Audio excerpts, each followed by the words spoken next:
Hey guys, K-norr back with another Mass Effect related video. Today we're going to be asking, who is the worst squad member in Mass Effect?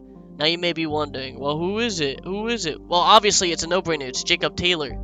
But why is it Jacob Taylor? We're going to dive deep into that now. Now I'm going to be hipster when I say this, but honestly he's so generic, especially to compare, him to Garrus, Tali, Mordin, all of them. Especially Ashley Williams from Mass Effect 1, who was a racist. Like, she had more depth to her than Jacob does. Now, why is he generic? Well, let's look at his backstory.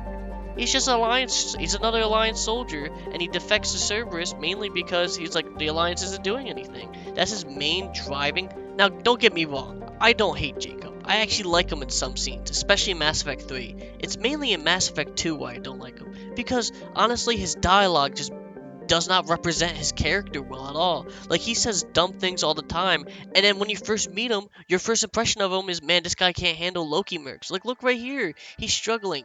The only reason why he lives is because of Commander Shepard. Like, come on, man. Like, now another reason why he looks dumb most of the time, and this is a big example of which, is when you're choosing who goes through the pipeline in the suicide mission. You need an engineer for it mainly. And Jacob says, and I quote, "Sounds like a suicide mission. Where do I sign up?" Like, bro, you're already on a suicide mission. Like, why are you're trying to look cool and sound cool in front of everybody, but you just sound dumb.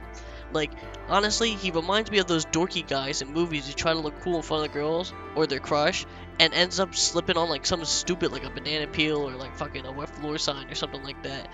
And yeah, he slipped on a wet floor sign and he just looks dumb with it. It's very frustrating to see with this character. They did his dialogue better in Mass Effect 3, but Mass Effect 2, his dialogue is horrendous. Like, the last thing we need is some brutish jerk going around killing everybody. Like, that's what we have Renegade Shepard for. Like, he's the guy who actually says cool lines and has one-liners and whatnot. Jacob doesn't. He just has really awkward one-liners at the worst moments that make very little sense, unlike Shepard. Now, let's talk about Jacob's loyalty mission. It's definitely the worst in the game. It's boring, it ends quickly, you can literally sum it up in like 12 minutes, pretty much. That's how fast I ran through it to get the goddamn footage. Most loyalty missions usually have an overall message and makes the players reflect on their own morals. Jacob's mission doesn't do that at all. To sum up the mission, Jacob wants to find his dad, who's been missing for 10 years. BioWare just had to add another black guy's dad walking out on him, but this time it wasn't for milk, this time it was for some goddamn poo-tang. Like, come on, man. Why did you have to do... To start off his loyalty mission, you find a distress beacon for the Gurn's back finally going off, which is the ship that Jacob's dad was captain of. With his crew, they both crash landed. The Alliance declared them dead, but then you go later to find out that they're not dead at all, and that Jacob's dad was trying to live like a king by making his crew eat plants to make their brain decay, and the beacon, the distress beacon for it, was repaired, could have been repaired after a year, like it was ready to go, but his dad denied that, mainly because he wanted to be a king among his men. He takes advantage of the women by making them eat plants that makes their brains decay and they lose their memory, and Jacob's dad takes advantage of it by assigning the women to the officers. Yeah, like, what the fuck, Lee? Like, Jacob's dad is Lee from The Walking Dead. Like, that's the voice actor, but like, come on. Why would you think of something like that? Like, there's no moral code to that. Obviously that guy is wrong in the head, and no one can agree with him. That's why you get the three options, which is you can send him to jail, you let his crew kill him, or you let Jacob kill him. Honestly, it's stupid. Like, it's just a lame mission. It's like, okay, there's no thinking at all. It requires no brain power whatsoever to think of. This could have been a good time for Jacob to reflect on the terrible actions of his fathers, but no, he just shrugs it off like nothing even happened. Like, no matter, this is your father that you haven't seen in 10 years that you thought was dead, and now he committed these atrocities. And even in Mass Effect 3, like, you bring it up, and he just brushes it off like nothing happened. Yeah, we could say it's to his brutish character, he's trying to be all tough and cool and all that, but it doesn't add insight to him, and it just makes him seem like, it makes him have much of a personality as a goddamn rock. Like, come on, man. The Rock from SpongeBob, that Patrick had more personality than this dickhead. This is some of the side mission to the T, honestly. Like, you have other couple factors in it that I left out, but most players already know about it, and most of you guys already know about it. Like, the issue I have with it is also the combat. You're just fighting mechs the entire time. You occasionally run into the hunters, which is the male crew members who were eating the plant. They want to go and kill Jacob's dad. Like you fight a couple of them, but you mainly fight Loki mechs. It might as well have been just another random mission you find on a planet. Like it adds no significant value to it, even to the character Jacob. Honestly, if anything, I only do it because it's you get his loyalty and his renegade points or paragon points. It doesn't matter. Alright, now this is what makes the players hate him the most. Not his bland dialogue, not his annoying personality, not his boring loyalty mission, but honestly, it's his Mass Effect 3 romance. If you play as a female Shepard, you only can romance him as female Shepard. God, I don't know why you would romance him, but if you did, he cheats on you in Mass Effect 3, and his new girlfriend will be pregnant after Shepard has been away from Earth for like a year. Like, what a fucking scumbag. That doesn't add any value to this character. It just makes him a piece of shit no matter what you do. He doesn't care about cheating on Shepard or whatever. Like, Lily, he was away for 1 year. He cheats on her, and then gets another girl pregnant. Once again, BioWare adding to the stereotype. Like, come on, man. Like, Bioware, what were you thinking? You had so much room to make this character good. You could have gave him so much in-depth personality, but you made it brush it away by making him another, oh, I'm just a soldier that goes out, kills, and protects. In Mass Effect 3, he's like, oh, I have a family and all that. Yeah, that's cool and all. But you know what? We're here to talk about Mass Effect 2. I'll make another video for Mass Effect 3 if I want to.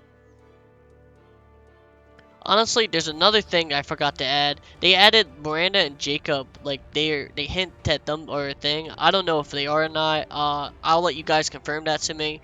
But it just came off as forced, random, and I don't even know what was going on with it. It didn't add any value to it. It was just Jacob serves as another James Vega. That's pretty much what he is. Like, he has so much potential to do everything. He's a biotic and all that. He won a medal, like, like Shepard does if you do the war hero thing. But they add no value to it. I don't know, like, I don't know how you're supposed to like him. Like, there's nothing redeemable or likable about his traits. He just comes off as bland and boring. The only one I liked, and I'm showing him right here, the voice actor for Lee. Lee is in the. I forgot the voice actor's name. I'm not great with names, but like the voice actor was there. That was the only interesting thing about his loyalty mission. I'm like, oh cool, it's Lee in here. That's it. That's all I had with it. And pretty much, that's how I view Jacob. Especially when you have people like Samar, Garrus, all that. They have moral codes. They have everything. Jacob, Jacob never establishes anything. He only serves as Paragon points or Renegade points and a war asset in Mass Effect. Unless you want him dead, which I don't know why you ever do that. There's no reason to do that. Unless you really don't like him enough, honestly. Jacob, it was very hard making this video because Jacob has really nothing to even talk about. Like, there's really not too much to talk about with him. Like, that's why he's so generic. You barely remember him. He's not, when you think of Mass Effect, you don't think of Jacob Taylor. You either think of Miranda, you think of Tali, you think of all these characters from the trilogy. You think of them. Jacob Taylor never comes to mind at all. I forget about him every time until I go back to the game. Another thing I wanted to add, because I just remembered this as I'm editing the video, is that Jacob Taylor's dad has no reason for why he did any of the things he's done. Besides that he just wanted to have a free vacation and that he was horny and he wanted to take advantage of women, making him even more of a piece of shit than Jacob is. But I'm gonna be honest with you, I would want to get away from Jacob Taylor too. I mean, have you seen his character? Have you talked to him? It's it's heart wrenching, man. It's mind numbing talking to him. Oh, hey Shepard, let's go get beer. Ha, lol. Jacob Taylor's dad did the same thing for the lols too, I guess. So I guess they have a lot in common. They like to just be weird, random, and they like to do dumb shit all the time. Prime example, a father and son relationship right there. Alright, to recap, Jacob Taylor is pretty much the worst squad member in Mass Effect 2. Not mainly because his dialogue's annoying, how he tries to act cool all the time, his loyalty mission being boring, and Lily is mind-numbing. There's no question to it. You can beat it in like 12 minutes, and it doesn't add any character to him. Like, it had the potential to make Jacob a real character by having him reflect on his actions of his fathers, or just, opening up to Shepard. But no, he never does. And his dad just does everything for the lulz of it. So you can't even be like, alright, I would understand. You can't even put yourself in Jacob's dad's situation, because he goes like, there's no reason to put yourself in his shoes, because he takes advantage of everything. He just gets away from Jacob. That's it. And also the Mass Effect 3 female Shepard crap, honestly, how he cheats on him, like that just makes his character even worse. How he cheats on female Shepard, like what is wrong with her, like him? What is wrong with him? Honestly. Hey guys, thank you for watching the video if you made it this far. This has been K-norr. It's been a while since I've edited an actual video because I've been streaming so much, but I appreciate the support and whatnot. Honestly, I had a stroke halfway through it, so I was going to make the video longer, but Jacob just honestly raised my blood pressure so much I had to end the video. If you guys like what I do, leave a like, comment what was your favorite part of the video, and if you want, check out my Patreon. The link would be in the description. And anyway, until I catch you guys next time, K-norr Sea Serpent logging off. Well, bang, okay?